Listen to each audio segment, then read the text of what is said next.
Hello everyone, I'm Jonathan Burns and thank you for joining me on Walking with the Word. A number of years ago, I had went to go get a haircut. I was trying to find somewhere new. This is nowhere local. You'll not be able to figure out where this is at. But I was looking for somewhere new. So I would go to place to place to place. Now, I went to one place, really enjoyed. Matter of fact, long term, that's where I stayed. It was a barbershop with 3 chairs and 3 men cutting hair, and all sorts of men and young boys would be cycling through the room, and a variety of conversations would be had. Well, I noticed when I came in that day, it was not by appointment, it was walk-in only, and I came in and I sat down and I waited my turn, and they invited me up, and I just listened to the conversation, even participated in some of it. And I just sat there and I just observed and listened and noticed and watched and looked, and you know how you always do. We always do this. And I was sitting in the chair and the man asked me, of course he had never seen me there before. I sat in the middle chair. He says, "What do you do for a living?" I said, "Well, I'm a preacher." I could tell his heart sank. The hearts of the room sank, because the conversation, though it was general chit-chat, was filled with all sorts of colorful words. And then he asked this question: "Where do you preach?" I told him, and he leaned down and he said, "I want to apologize for the language I've been using." I said, "Listen, just because I'm here, you should not want to change your language." I said, "I'm not the one that matters." I noticed over the next few months as I would come in and sit down and we would conversate and talk, the language began to change. Now, I don't know if that happened because they realized their language was riddled with problems, or if they just didn't want to offend the preacher. But he asked the question. It was a real simple question: "Where do you preach?" I want to ask you a question. Where do you attend services? Well, here's what I want to do. It's threefold: the word church, the word assembly, and the words of Christ. These being 3 earmarks of things that we can study for me to answer the question, where do you preach? I want to start out with something that I find to be very fun. Maybe you don't find it fun, but I want to share with you a number. It's 74. 7-4. Now, I've kind of already given it away, but let me share with you the 74. Now, I know in that super source version there, it's real hard to see, so let's get them all on the screen. Even there, it's real hard to see. If you know anything about PowerPoint, I think the font is 15 points. It's tiny. What do you think is the 74? Well, it's a simple English word. It's the English word church. Now, the 74 times you'll find this starts in Matthew 16:18 and goes all the way down to Revelation 3, verse 14, where Jesus is referring to the 7 churches of Asia. I want you to see 3 of these passages to see the word church being used. The first is Acts 2:47.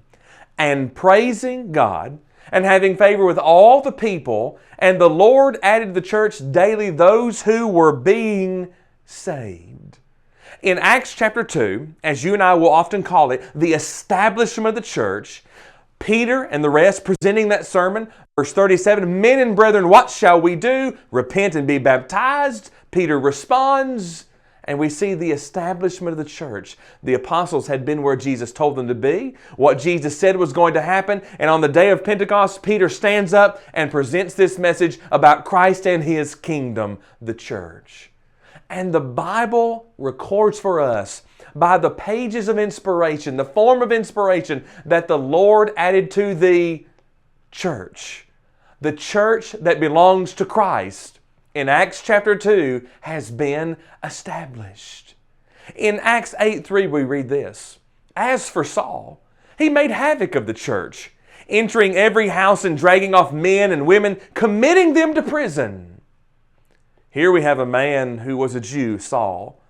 He was trained in the greatest Jewish schools. He was given the greatest authority to go throughout the known world at that time and persecute those that were Christians.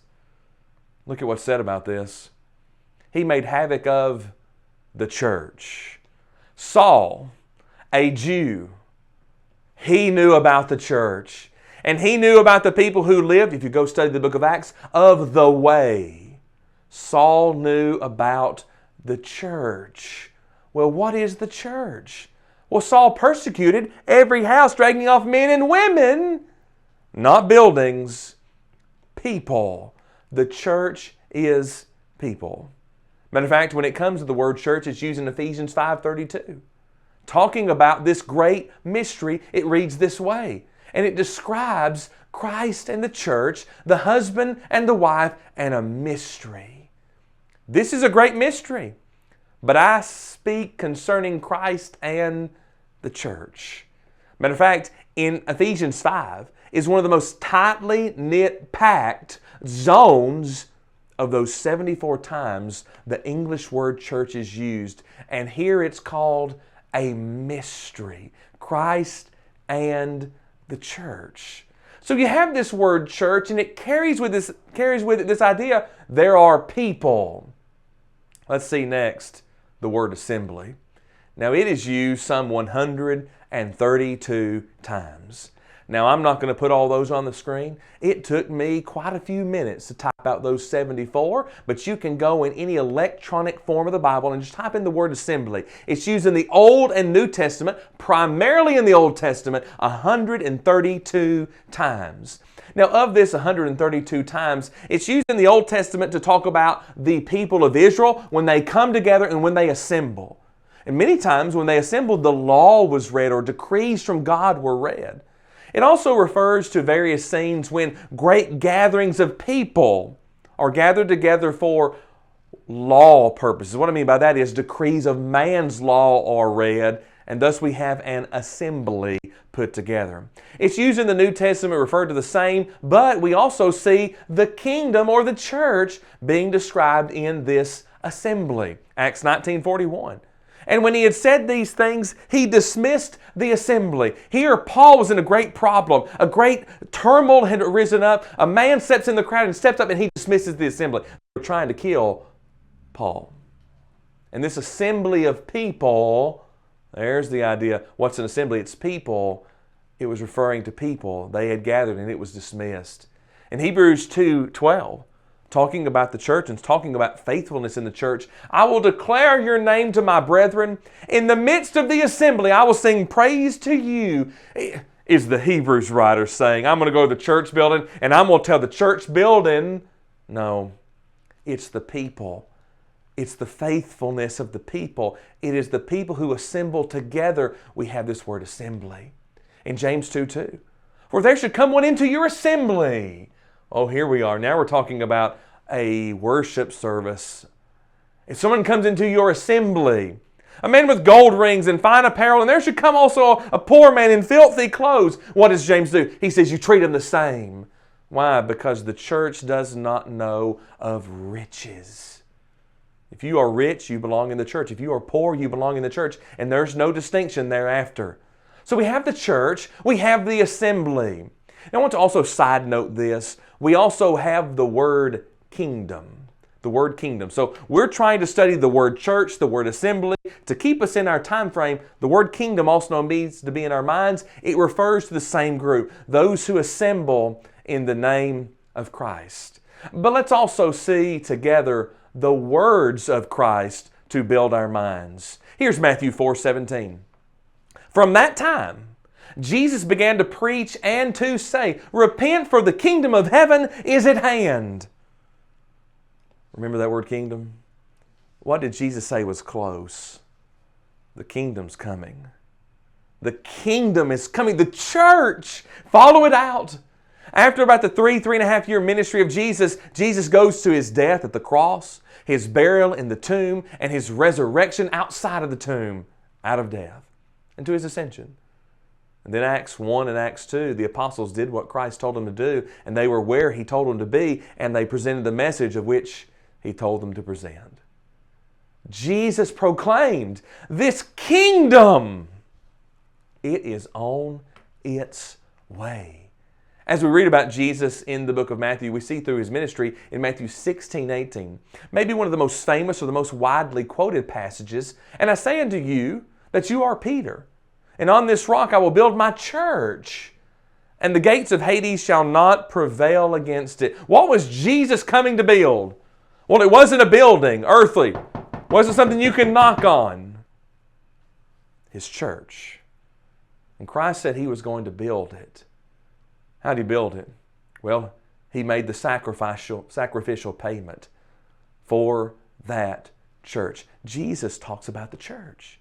Jesus also, Matthew 18:17 says this, if he refused to hear them, tell it to the church. But he refuses to hear the church, let him be like to you, a heathen and a tax collector. What's Jesus referring to? Well, when we can't get along. Whoa, wait a minute. You mean church people might have problems? You sure bet they will. If there are people involved, there are problems. One man once famously said, the church would be great if it wasn't for the people. Now, I'm certainly not saying that you shouldn't be a part of the church because people stink. No, you need to understand, and I need to understand, that people are a part of humanity. And we are flawed. And we need redemption. And we need Jesus. And we need to be in His body. That is the church. So we've looked at three words. The word assembly, or the word church, the word assembly, and the words of Christ. And each of these have promoted one idea. Where do you preach? Where do you preach? That's been the question that's at hand. Now I want to ask you a different question. It's one that I think is simple. It's one that I think you should know. Where do you go to church? You see, I preach. That's my job, and I love what I get to do. I love programs like this. I love Sunday mornings. I love Wednesdays. Let me tell you something that's true. There's two assemblies that stand out to me, and it's not because there's a difference in them. It's just because of the scenarios. I love Sunday nights. Sunday nights are very relaxed, not in a flippant way, not in a doctrinal way, but when we come together, just Sunday nights have always gravitated to me. I love at Finley Wednesday mornings. My Wednesday morning Bible class is not great because of me, I assure you that. But we sit in this tight-knit little group, and let me tell you, the conversation just flows. I love that idea. I love people there. Why is that? I love the church. That's the church that Jesus built. It's the people. It's not denominationalism. It's not anything that's man-made. It's something that has its root back to the very day of Pentecost, when Peter says, repent and be baptized. And following that pattern, that's right, there's a pattern inside the New Testament, we find what we can be. That's the church. That's what we follow. And the question I ask you today is, where do you go to church? Not where do you preach, where do you go to church? If you're not sure about that, study it, figure it out, and learn. That's what we're trying to do. I'm Jonathan Burns, and thank you for joining me today on Walking with the Word.